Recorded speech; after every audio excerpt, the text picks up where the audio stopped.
할렐루야. ITS 복음방송을 시청하고 계신 전 세계의 사랑하는 성도 여러분, 저는 허지혜 목사입니다. 오늘은 히브리서 9장 11절로 12절 말씀으로 하늘 성전이란 제목으로 하나님께서 주신 말씀을 함께 교제해 보도록 하겠습니다. 제가 봉독해 올립니다. 그리스도께서 장래 좋은 일에 대제사장으로 오사 손으로 짓지 아니한 곧 이 창조에 속하지 아니한 더 크고 온전한 장막으로 말미암아 염소와 송아지의 피로 아니하고 오직 자기 피로 영원한 속죄를 이루사 단번에 성소에 들어가셨느니라. 아멘.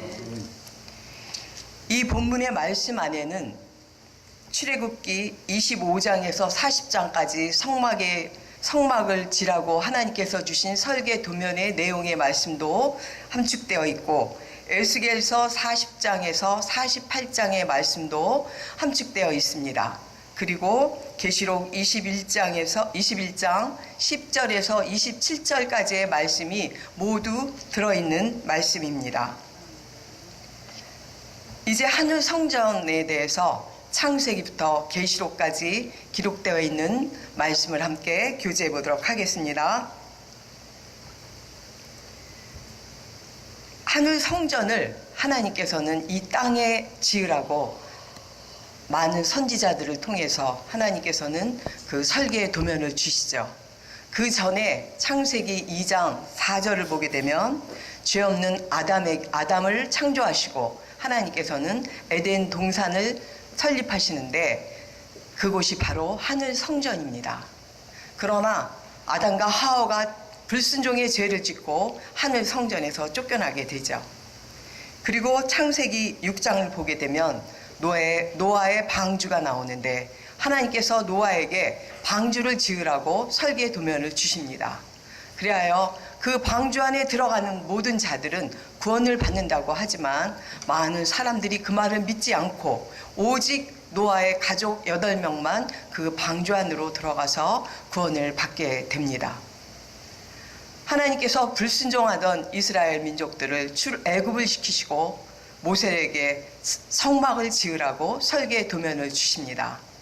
그 성막은 하늘 성전의 모형이며 예수 그리스도의 그림자인 것이죠. 하나님께서 모세에게 성막을 지으라고 하시며 그 성막의 의미를 말씀하고 계시는데, 그 성막의 의미는 첫 번째 하나님과의 연합을 말하고 있습니다. 하나님께 순종이 무엇인가를 알려주며 순종하는 자들은 하나님과 연합한다는 것이 그 안에 기록되어 있습니다. 그리고 하나님의 임재를 경험하라고 하나님께서는 성막을 짓게 하십니다. 하나님의 임재가 지성소 안에 있는 시은자 위에 하나님께서 임재하고 계심을 이제 이스라엘 백성들에게 느끼라고 성막을 짓게 하십니다. 그리고 하나님께서는 성막의 그 참 성막이신 예수 그리스도를 통해서 진리를 발견하라고 하나님께서는 예수 그리스도의 모형인 성막을 짓게 하시는데, 그 진리의 의미는 무엇이냐면 거룩하다는 것이죠.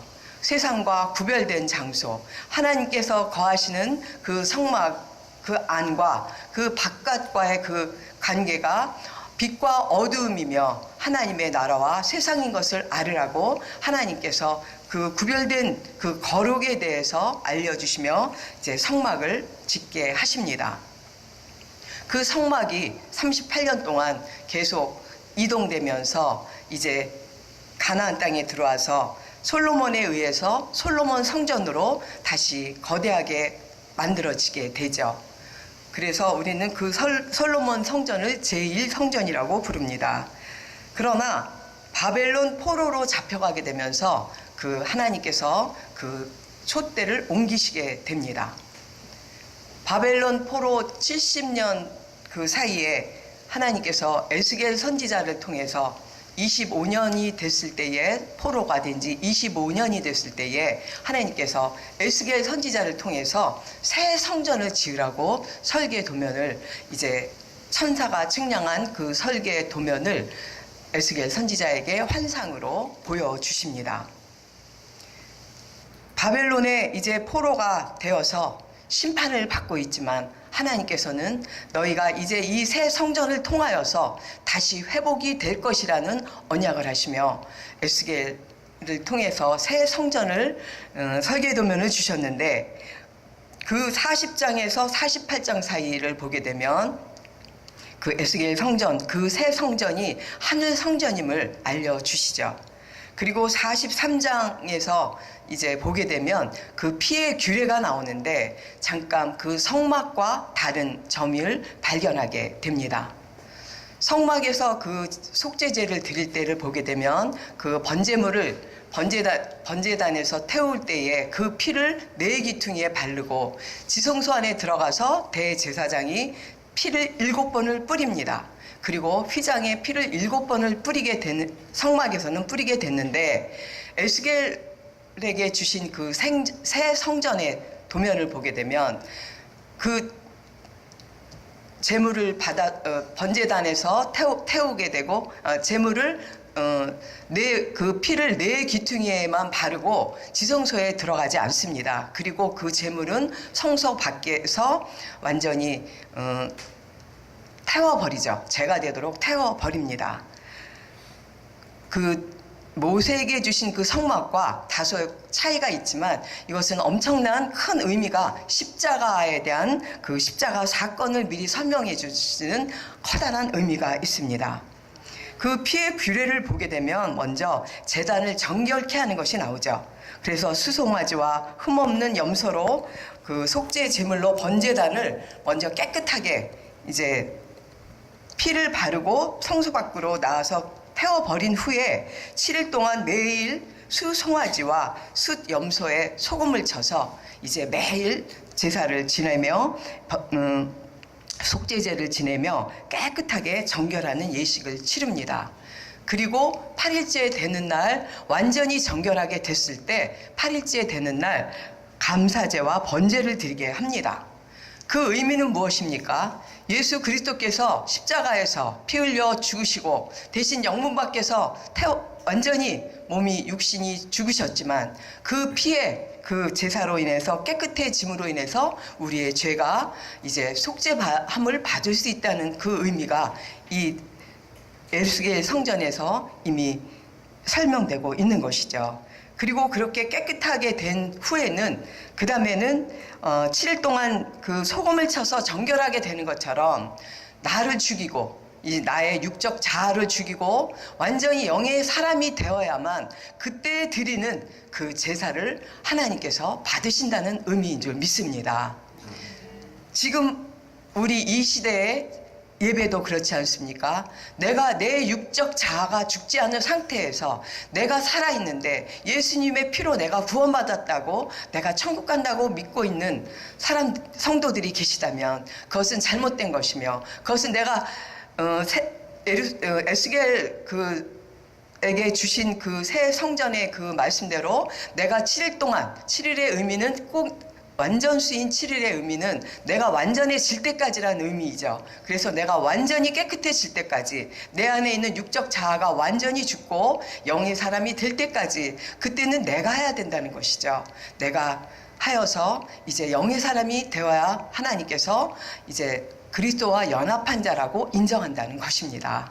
그렇다면 내가 완전히 영의 사람이 되려면 이제 하나님의 그 말씀으로, 예수 그리스도의 말씀으로 이제 내가 변화되고 성숙돼야 되는데, 그리스도의 말씀만이, 말씀의 검이 나를 찌르고 말씀의 불로 나를 태워서 내가 온전하게 되었을 때만이 하나님께서 나를 온전하게 받아주신다는 것을 믿으셔야 됩니다. 그렇게 에스겔에게 주신 하늘 성전의 설계 도면이 이제 수룹바벨 성전을 짓게 하죠.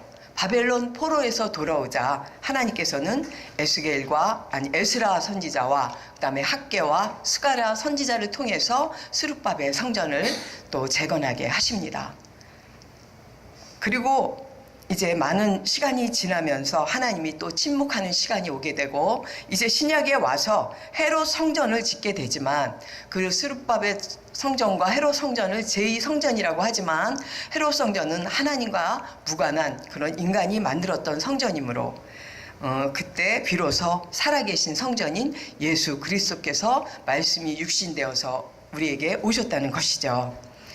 2000년 전에 이제 오셨던 예수 그리스도께서 살아계신 성전으로 그 전에 주셨던 그 성막과 그런 성전의 그 모형이 아니라 참 성막이시고 참 성전이신 예수 그리스도께서 하늘 성전으로 이제 살아계신 성전으로 오셔서 2000년 후인 지금 이 시간에도 그 하나님께서 하늘 성전이 이제 너희도 하늘 성전이 되라고 우리에게 오셨다는 것을 여러분을 믿으시기 바랍니다.